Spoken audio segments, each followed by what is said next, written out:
You want to design a synthesizer? Awesome.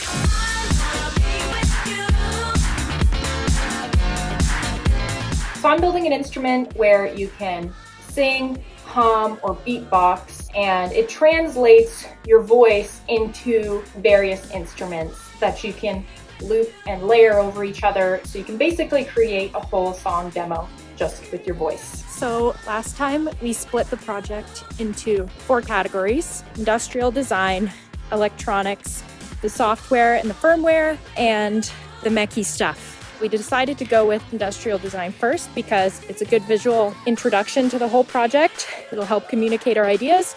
And I'm a visual/physical person, so I really want to have a real prototype in front of me while I'm thinking about all the development that needs to happen.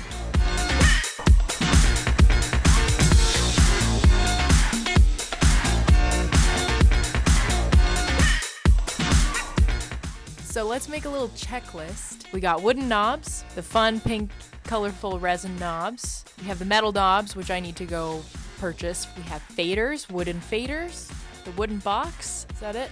That's it? I think that's it. If I'm wrong, it'll be right here. Tristan is a proper woodworker, and he's got the apron and everything. Stand up and show him. Look at that. That's someone that knows what they're doing. And I just wanted to be a part of something. Awesome. We're gonna have fun? Yeah. So what are we doing today? We are going to the makerspace to use their drill press and hole saw to make some knobs. Sweet.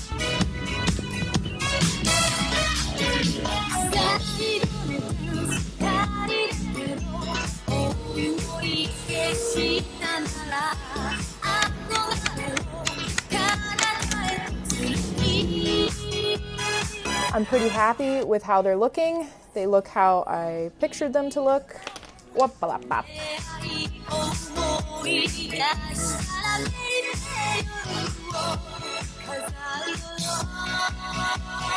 Tristan told me that it would be 0.2 millimeters of extra space or the shaft of the knob to fit. 3D printing tolerances, baby. Actually, turns out it needed 0.3 millimeters. That's all right. That's all right. We learn. Hello. It's important to have a clean space and a clean palette. That was like 3 years of paint on there. So weird. Ta-da!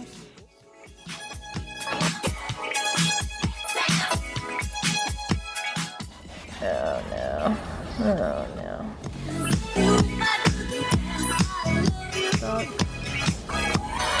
Ooh.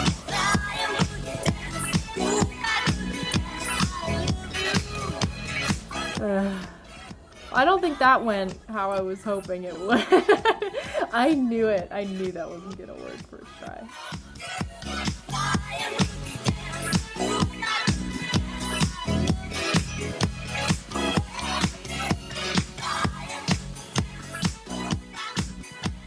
When it comes to these colorful knobs and buttons, we're gonna pause here. We're gonna pause here and come back later in the video because I have some thoughts, but I don't want to spoil how the rest of it looks yet, okay?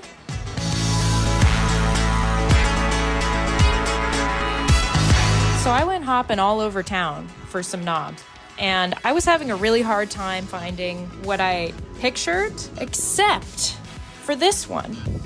But guess what? Guess how much it was? Please guess. It was $33 for one knob. I ended up just having to get them on Amazon. Sad.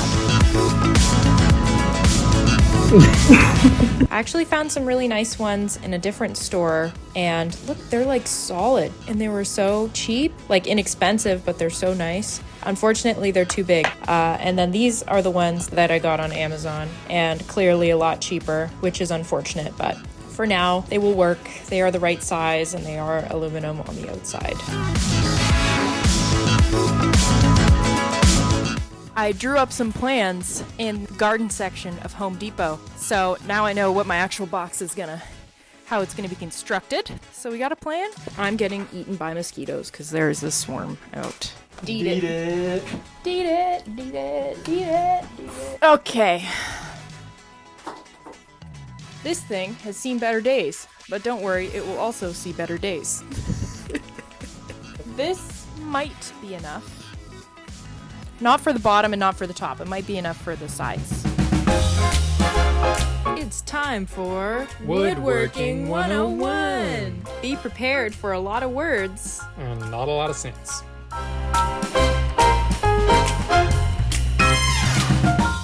If you buy lumber from Home Depot or the lumber yard, it's going to be warped, it's not going to be flat, it's not going to be square. Square doesn't mean like actually a square shape. It means that sides are 90 degrees or perpendicular to each other.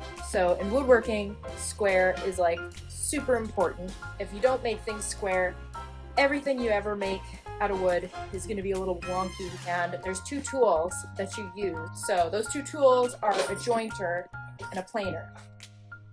After we made sure it was all square using the planer, we cut our wood on the table saw. And then we made the table saw angled, and then we cut it again so we'd get 45-degree corners. And look at how satisfying that was. And check this out. Boom. Box town. Exciting. Oh. Next, it was time to glue it up. Tristan showed me a really cool trick where you sand the very edge and then you tape it, and that helps you do the glue up really efficiently, and so the edges are really, really tight. There's no gaps. And look at that. All glued up 24 hours later. Wow. Then it was time to add a few reinforcements for the corners. And then we put these little extra baguettes on the end, because when you have your router at the very end, it likes to tear out and make a little crap, just what happened anyway, even though I had the baguette. See that? Boo. I super glued that. And then you just sand, baby. The next part we had to do was the little pocket, so the lid and the bottom would fit in it. And initially we tried doing that with like a template and using the spinny router to cut with the template, but honestly it didn't work very well. And then, like halfway through the month, we found a really cheap used CNC. So we just picked that up, and then Tristan used his godlike CNC skills to just solve this problem for me, which was really nice of him. And he was excited because he got to use a new tool. So like, you know, that's a CNC. It's a freaking robot cutter thing, you know? Let's have some tea.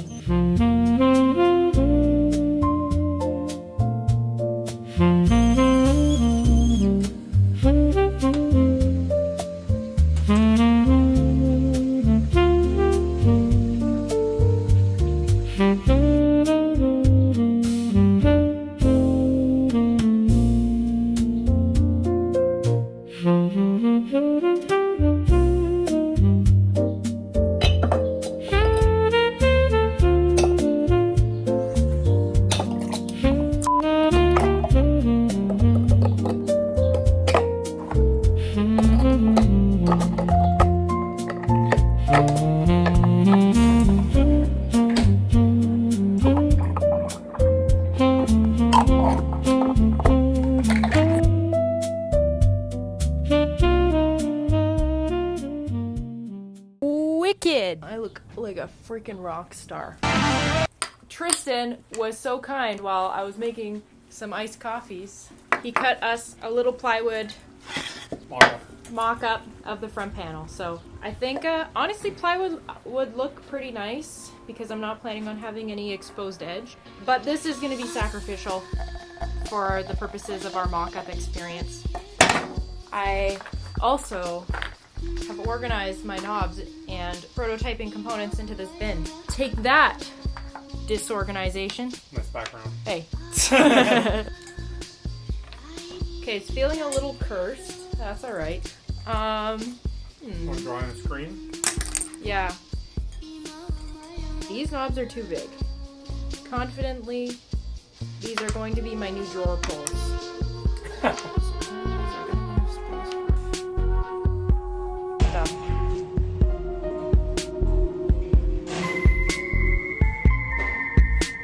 My favorite store.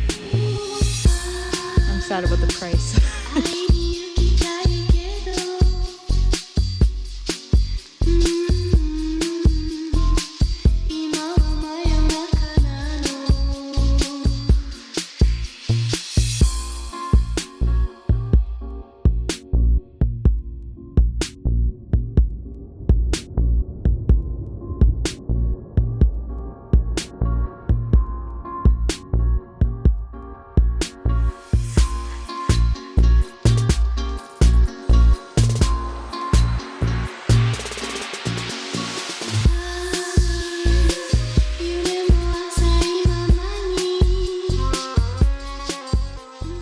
got the top laser cut and I put all the components on it and it didn't look very good.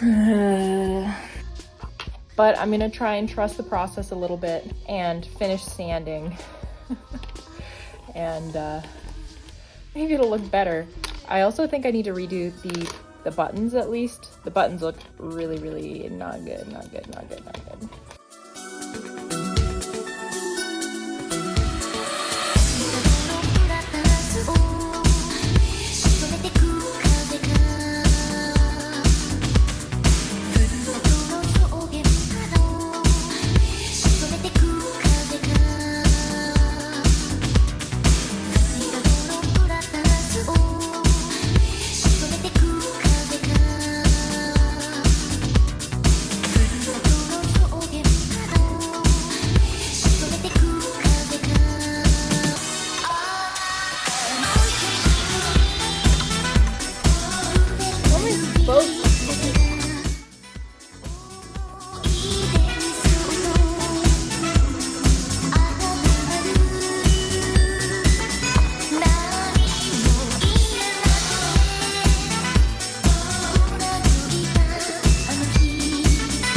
Get the goop, get your goop on.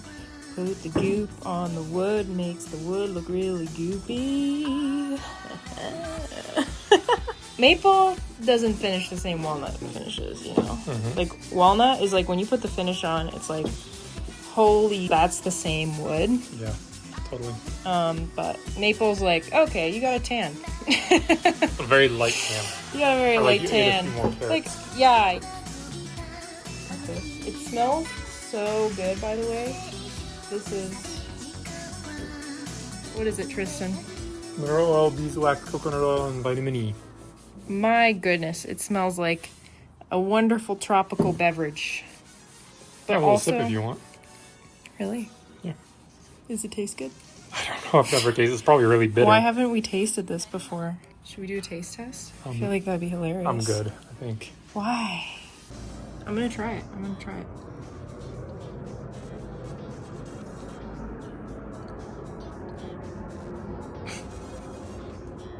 It doesn't really taste like anything, but the texture is like it's pure fat. Yeah, I'm Because it not is surprised. like pure fat. You just had flavorless oil. But the smell is really misleading. This thing's gonna be sweet like honey. It's gonna really make your day. Something. Yeah, but then it just tastes like fat. You ever lick a salt lamp? I have. Wow, look at that. Wow. You can't see because it's like really small. Just put the oil right on the panel. Really? I'm gonna pour it on cords. Cords! Wow. Did you do something different with your hair?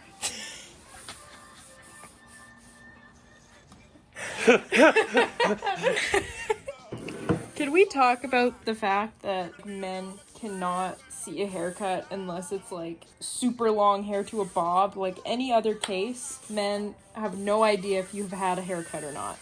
Like ever. And men don't know when other men get haircuts either. I think that's kind of funny because when I worked in an office, I took pride in being like, they got a haircut. And I'd have to go tell them, like, nice haircut. So just to clarify, we had kind of a day today. We were going to put holes in this for all the little knobs and for the screen. We had so many problems with the software today, and just everything that could go wrong did go wrong. And unfortunately, we're leaving on a jet plane, and I don't have any more time to do this for a little while. And that's all right. And this is a living design. That gives me an excuse for imperfection now, but it also gives me opportunity for perfection later. So...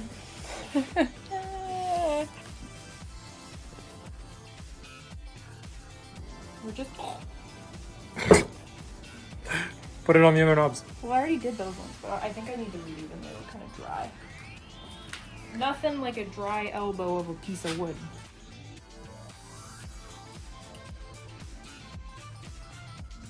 That's your stick. Check out the extrusion ready. Play that in slow-mo or something.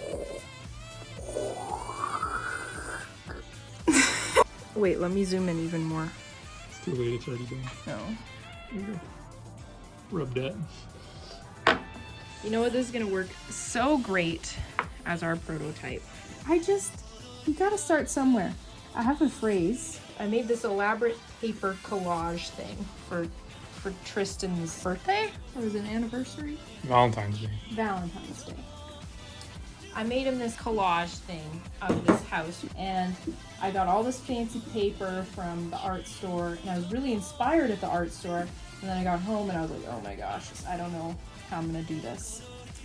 But then I said, you know what, I gotta start somewhere here. I could start by laying out all the major shapes and everything, but I thought, you know what I need more than anything right now is some confidence in what I'm about to do. So I made the door of the house. Tiny little door. It was like 3% of the entire project, but I did it like I full-assed it. And I was like, okay, you know what, I can do this. And I got so inspired by that door that I finished the whole thing that night. And honestly, I love how it turned out. But now, sometimes I'm like, oh, the traditional way to approach this is, you know, do this and that and, you know, Dieter Rams, blah, blah, blah. Sometimes you just have to make the door instead. That's my wise wisdom.